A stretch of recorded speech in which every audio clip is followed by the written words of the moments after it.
Hey guys, welcome back to the Zilinski life. I thought I would do a quick video today breaking down how I have my categories done up. I've rearranged my categories in YNAB I don't know how many times over the years. I've done, the way that YNAB does it when you first start a fresh budget. I've had it broken out into like a 50-30-20 budget where it's 50% of your budget should be your needs, 30% is your wants, and 20% is savings or debt repayment, which I used for a little while and I liked breaking it up like that. But now I've just kind of evolved it into what it is today. So I thought I would share with you guys, one, what my categories are and why I choose them like that, and two, how I do my goal types, because YNAB has several different goal types now. They've kind of also changed over the years. So let's just kind of jump right into it. So first, at the very top, I have our debt payments. I put that at the top because I always want to make sure that it's like my focus. That's what we're hammering right now is our debt. That's our number one priority, and so it goes right at the top. I have our two minimum debt payments, which is our car loan and our OPD. And OPD is an orderly payment of debts. It's a provincially government-run program where we've consolidated all of our other debts, all of our other unsecured debts that we had, into one repayment program through the courts with an interest rate of 5%. So that's our obligation for that. And then I have our debt snowball payment of $300 and $320 a month that goes in here. And that's our focus up here. Then I have our main bill payments below that. So our rent, our gym, tenants insurance, auto insurance, Shaw, which is our internet provider, Power, Virgin, which is our cell phones, and then our bank fees. All of these have AP after it, meaning that it's on auto pay. So all of these things automatically come debited out of our account every month. I could put in like a scheduled transaction for these, and I think some of them I might have. I don't typically do that. Maybe I don't have it, but if I were to put in like, 1238 scheduled every month on this day, I should do that for the auto paid ones. Maybe I'll do that in this video just so you guys can see it, but these are all on auto pay. All of our subscriptions are on auto pay as well, but I have them broken out separately because for me it's easy. It's nice to be able to just look in one category and be like, what do we pay every month for our subscriptions? And right now we do pay quite a bit. We have several subscriptions, but this is like all of our entertainment in a month. So that's what's in this category. Then I have our food and gas, and I used to have dining out up here as well, but then I decided it made sense to make like a fun money category. So food and gas is literally just groceries and gas. Sometimes I feel like this doesn't really need its own masterclass category and that I should move it somewhere else, but I'm not really sure where I would move it, so I've kind of left it there. And then fun money, we have entertainment, which would be if we were to rent movies, buy video games, go to like some kind of event or something where you have to pay admission to go in, like maybe a museum or something like that. Obviously with COVID, we don't really do that, so there's hardly ever any money in here. Dining out, we try to do $220 a month, but as you guys know, we always go over. I don't really need to go into the detail of the dollar amounts, I suppose, but yeah, we put our dining out in here, our spending money goes in here, and then date night is a new category that we just added in. We used to regularly go on date nights, and then since having a baby, of course, it's a lot harder now to do that. So we want to try and make it a priority, so we added it as a category. Then I have my sinking funds broken up into fixed sinking funds and variable. So my fixed sinking funds, so like vehicle registration, if we look here, I have to have $93 saved up, by July of next year. So I need about $7.75 a month by the looks of it right now. So this is a fixed bill that's going to be due next year that I put into it. Vehicle maintenance, I worked it out. I added up on average how much we spend every year in maintenance, repairs, oil changes, that kind of thing, and divided it over the year, and it's about $100 a month that we need to save up. So I've put that as my goal. Again, I consider that fixed because, oil maintenance is a regular thing. Getting winter tires or, new tires put on, wheel balancing, stuff like that, that's pretty regular. There's a lot of regular maintenance, so I put it in as a fixed. Winter tires is also a fixed sinking fund. I know exactly how much we need for a new set of tires. This one I just have a total goal of 600 and we just put in whatever we can every month. Medical dental is $246 a month. I got this number because I got a quote from Alberta Blue Cross to see what it would cost to get all three of us insured. It was $246 a month for the plan, but when I do the math as to what they cover versus what we pay out of pocket, for what we use, I'm better to just put this money aside every month and basically act like our own health insurance company. Otherwise, we wind up paying, you know, over $3,000 a year or $3,000 a year or whatever it winds up being. 24, I don't know. Anyways, we pay like $2,500 a year, we'll say, but then we still have to pay hundreds of dollars out of pocket over and above what the insurance company covers. So we just save up the money. I don't work. I'm a stay-at-home mom, and with Cody's job, he doesn't get benefits provided through his employer because he's always with a different employer doing different projects. So we have to have our own insurance, and this is what makes sense for us. Life insurance is a bill that's due annually. This one will be due next April, and so we put away money every single month for that. Christmas is a fixed one. We know Christmas comes in December of every year, so we created a goal. We put money a month away every month for that, and same with our birthdays. So those are our fixed sinking funds. Variable sinking funds are ones that don't have like a set due date or not like a set monthly predictable spend. And I see I'm over budget on something here, but we'll cover that in our budget with this video.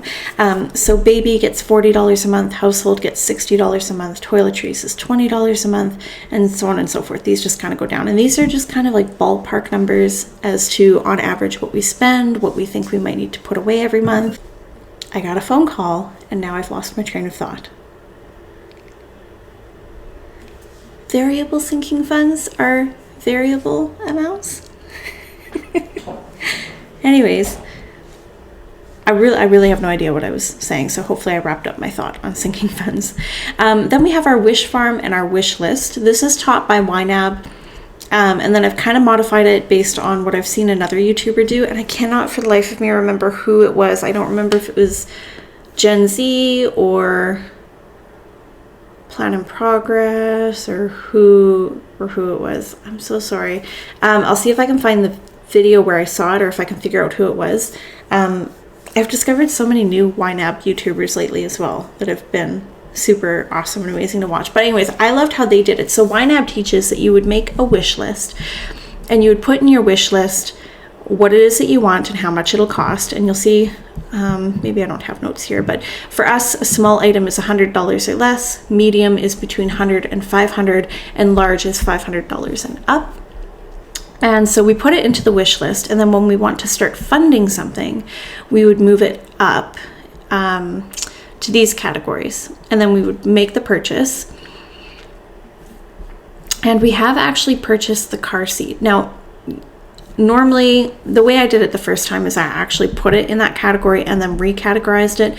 Now I'm not doing it anymore. Like if I go into household, you'll see that we got like a TV, we got some end tables, we got an ottoman, like there's a bunch of stuff in here, which honestly kind of looks like a mess. But normally we would put it in the wish list, move it to the wish farm, fund each of those categories separately, make the purchase, and then these categories would wind up getting moved. If I go into hidden categories, to the wish granted. So if I go down to wish granted, you'll see these are all things that we've bought.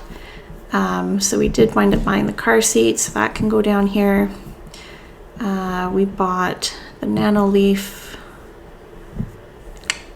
We bought the end tables. Sorry, we made a lot of quick purchases this last week, so I think that was it. And the reason why I do that is for budgeting purposes, because if I put it in our budget under each of these categories, my budget reports are going to look like a mess, and I'm going to have all of these extra categories showing up at a year view, when really, you know, it would go like new phones will probably keep it the same because new phones is a one-time annual purchase that we make.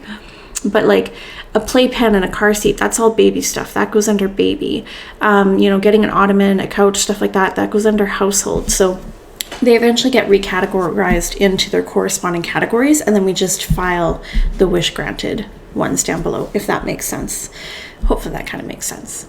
Then we have our 3-month emergency fund. So we do budget a month ahead. So if you guys have been watching our videos, you'll see that in August, we had all of September funded already. And then we're starting funding into October now. So you'll see like we have some money in these categories that we've put aside already. So we want to get at least a month or two ahead in YNAB. But we also want to save up emergency fund of 3 months over and above our minimum $1,000. Like that $1,000 is great. If something were to happen, like with the car and we had a major repair or, just whatever, if something came up out of the budget, that $1,000 is great to have.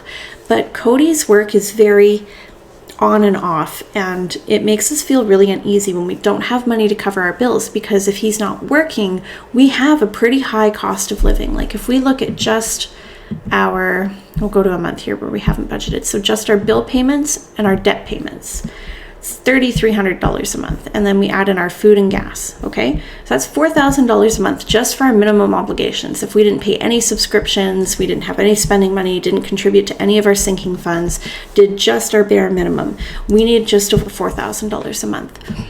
EI only covers $2,000 a month. So when he's not working, we're going in the hole by $2,000 or more a month very quickly.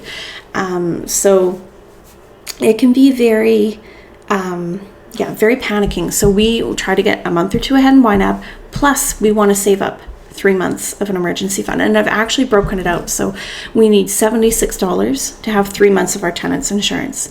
$225 would be 3 months worth of our subscriptions. $37.14 is 3 months of our rent. And these are just our minimum obligations. I don't have our debt snowball in there, but I do have our minimum debt payments. I also don't have food and gas included in here, because in our minds, if we have these taken care of, then when CODY is off work and we're getting that EI, that $2,000 a month then covers our sinking funds, food, gas, and our debt snowball. So we just want to make sure we have our obligations taken care of. So that's what this category is. And then under savings, you'll see we have our minimum $1,000 emergency fund, which is fully funded. Then we have our Wealth Simple Invest and our Wealth Simple Trade accounts. So 10% of everything we make, right now we're trying to focus on investing it more so than trading it. We have a bit of money in our trade account, but for the most part, we invest it. And then I also have a holding account. I don't often use this account, but if we had extra money left over, like $14 or like an odd amount that we weren't really sure where we wanted to put it, we could put it into holding and leave it there until we find something we want to use it for. Then we have our business category. So CODY'S got a few business ideas that we're looking to do a startup with. We had funded this to $500, but there's so much stuff in the air right now that we took some money out to use for other things. We left $100 in there, and we'll start stockpiling money in this while we figure out exactly how to get these product ideas that he has to market. There's a lot of steps in between, but we do need to start putting some money aside for that. Then we have office supplies, software, and hardware. So these three are more for the YouTube side of things, for the Zilinski life specifically. So if there's any hardware upgrades that we needed to do, like if we needed a mic or a camera or a new computer or anything like that, that would go in that hardware category. Software would be like if we had to pay for any editing software or like Adobe Cloud or something like that. If we had website hosting fees, anything like that would go under software. Now, the Zilinski life, business-wise, is still pretty small. Like we have this YouTube channel that we love doing, and eventually we hope to expand. We're not 100% sure what it looks like in the future, but we do want to start building a good habit around accounting until we completely separate the finances from our personal budget. But for right now, it's in our personal budget. This would help at tax time for us to know what our write-offs would be. But again, it's more so just building a good habit around keeping business separate from personal. And then under other, we have parking and stuff I forgot to budget for. So parking, if we had to park downtown, park at a hospital, whatever, if we had to pay for parking somewhere, we would have that category. I don't fund it because we hardly ever need money for parking, And then stuff I forgot to budget for, again, we hardly ever use this category because if you know your budget well inside and out, there shouldn't be anything that you have to forget and then budget for.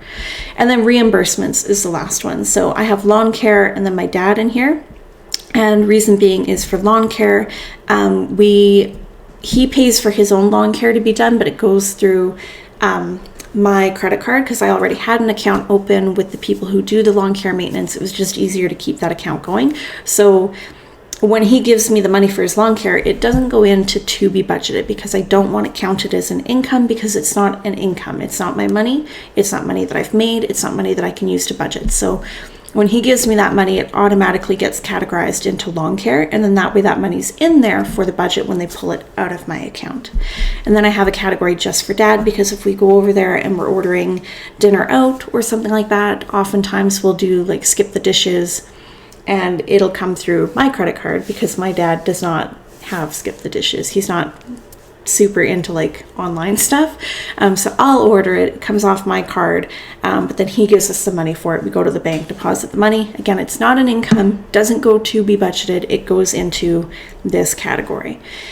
And I could do the same thing. Like if I had friends that owed me money, I could put a category in there for like friend, you know, like if we went out for dinner or something and I paid for their half of the bill, which normally if I'm paying for your half, we're just paying for it. We don't expect you to reimburse us. But if we did, you know, that's how we would handle it.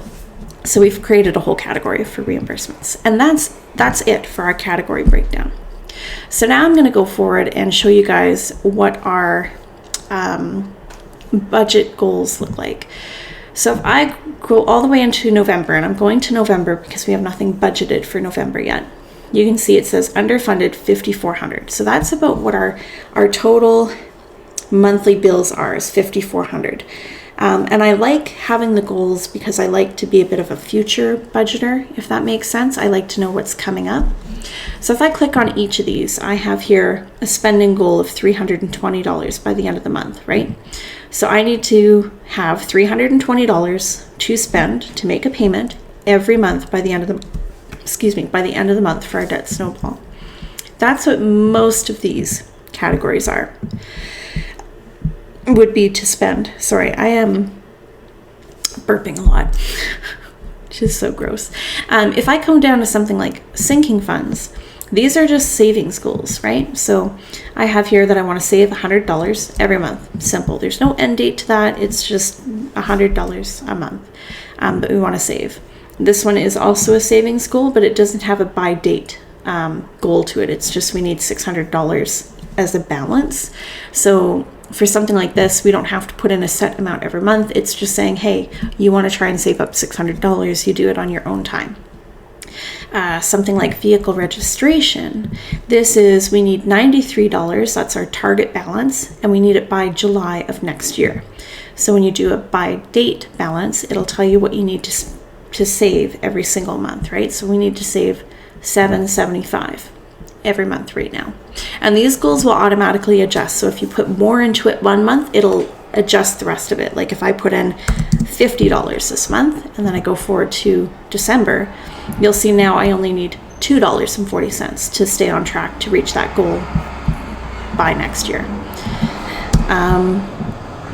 And then we have other ones like, Christmas is the same thing. Those are really the three types, right? You're either saving by like a monthly savings goal, or you're saving a target balance with no determined date, or you're saving a target balance by a determined date. The other options here, do I have one that doesn't? Here, let's do our birthday. My birthday. Okay, so let's create a goal for my birthday, and let's say I want to have $400 to spend, so needed for spending by date, and we'll say August. You could do this two different ways. So August 29th is my birthday, and we could say repeat every year, right? So every year my birthday comes up, that's how much I want to save goal. So we need to save $40 a month right now. Now, you could either do a needed for spending, which means that you can spend this money along the way and it won't detract from your goal, or you can do a target savings balance. Now, I'm probably going to do the target savings balance because even though it's money I plan to spend, I don't plan to spend it until my birthday. It's not like I'm going to be spending it along the way. So I'm going to change it to a target savings balance and save goal. Again, the numbers don't change. It's still $40 a month right now, but that's what we need it for. What else could we do in here? I guess we could do CODY'S birthday. Oh, you know what I'm noticing though, is that we don't have the option to do a repeat. you have the option to do that for needed for spending, but not for a target balance. Interesting. Not like it's hard to just reset it up. So we'll do CODY'S, and we want $400 by a date. I'm not going to do it for this year because that would be a lot of money for this year, but we'll do it December of 2021. And so we have to save up $28.58. Okay, so now I'll show you guys what it looks like when you schedule transactions. So if I go into rent, yeah, and I don't have, yeah. Okay, so let's go into our budget real quick. Go into Scotiabank, and we're gonna add a transaction, and it's gonna be to our rent, and this will come out on October 1st, and we'll say repeat monthly. Repeat monthly, and it is $12.38 a month. Okay, and we go save. Oh, this was in here already. I do have it scheduled as a transaction, but that's how you would schedule it. So I'm just going to go in here and delete that. So you'll see here we have these transactions scheduled in here. Now there's some that I don't have scheduled, like our cell phone bill and our power are not scheduled because they vary month to month. They change depending on our usage, but our I'm sorry, I'm having a blonde moment here. But our internet and stuff like that doesn't change. So if I go and click on one of these categories, you'll see budget for upcoming. You know, gym, I don't have it in here either. So I think it's just these ones. Yeah, tenants insurance, budget for upcoming. Auto insurance, budget for upcoming. So these ones are scheduled transactions. And the garbage truck is here, and Freya is waking up. So I'm just going to wrap up this video here. But that's kind of my breakdown of our budgets, why I've done them that way, our categories, and our goal amounts. I apologize for the noise and the abrupt ending to this video. I hope you found it helpful, and I will see you guys in the next video. Bye!